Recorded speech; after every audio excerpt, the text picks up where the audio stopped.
now, but Cuban said the King has improved so much since then. It's, quote, night and day. Cuban's reasoning was that LeBron now has the game's highest IQ and is a basketball savant. Shannon, does Cuban have a point? He does.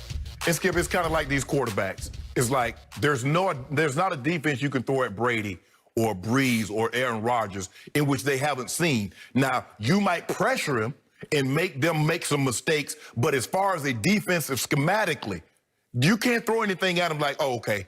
They're going to know. They can diagnose it. Now, you can put pressure on them and make them and speed them up. And that's where LeBron is. At 17 years in the league, Skip, he's matured. His mind, he knows what you're trying to do. He knows the weakness in the defense, where he needs to go with the ball automatically. He's advanced. So there's no question in my mind he's a better player. Now, I don't believe he can jump as high as he could. People don't realize, do they realize how long ago that's been, Skip? That's 10 years. We're coming up on 10 years. That's how long it's been. That was 2011. Here we are in 2020. So that's almost a decade ago.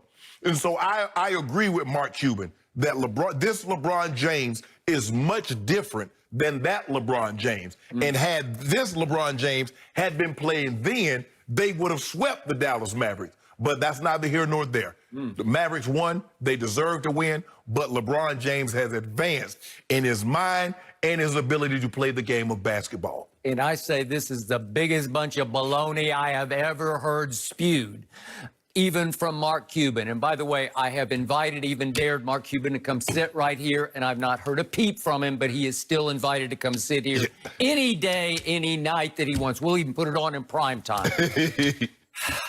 LeBron James was not a rookie in 2011. He was in his 8th year in the league, in the NBA. He was in his 2nd NBA Finals. He had already won 2 MVPs. And now Cuban, which he's done before with me on another show, he's trying to take strategic credit for taking LeBron right out of the flow of the game. He was lost. He was befuddled. He was bamboozled by the zones we threw at him.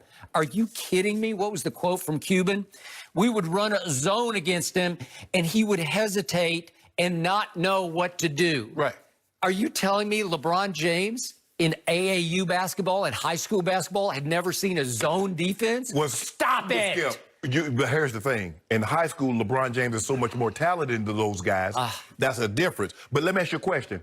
If the zone defense is so easy to break, why couldn't Giannis do it? Why couldn't the Celtics do it? Talking about LeBron, but who does have the highest IQ in basketball. And you know what? He had it when I watched him on TV when he was in high school. You could just see it. He saw what was happening before it even happened. He was born with the gift of vision and anticipation. Yes. It is extraordinary. It's heightened. He was always the best passer in basketball. Obviously, he needed to buttress it, to reinforce it with experience in the league. But when you're in your 8th year in the league, at the end of your 8th year, playing with the Miami Heat, Dwayne Wade, Chris Bosh, coached by Spoelstra and overseen by Pat Riley, you're lost and befuddled by a zone defense. Stop it. Let me ask you a question. Baloney. Let me ask you a question.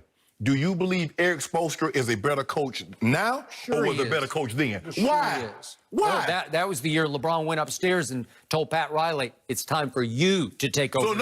So in other words, everybody else can get better with time. Only LeBron James was supposed to be at his absolute best then and cannot grow since. 8 years into the league with 2 MVPs? You're telling me he's like a deer in headlights? They're playing zone. I don't know what to do. No. But he didn't say, Skip, he hesitate. And in sports, he who hesitates is beat. Well, that's life. Actually. Thank you. Okay, games 4, 5, and 6 was the all-time freeze-up job by a superstar. It was chosen one turns into frozen one, and it wasn't because of zone defenses or any strategy that the Dallas Mavericks deployed. He just wasn't ready for the brightest lights. That kind of pressure, they were called the Heatles, remember? And it was extraordinary. They were favored to win. They were expected to win. And in games 4, 5, and 6, he averaged 15 points, 8 and 8. 8 and 8's good, but the 15 not good because he shot only 44% when he was a 51% shooter from the field in the regular season. He went 2 of 12 from 3 in those last 3 games. That's 17%. He went 4 of 10 from the free throw line. You know what that percent is. And he finished in those 3 games minus 41 in his plus minus.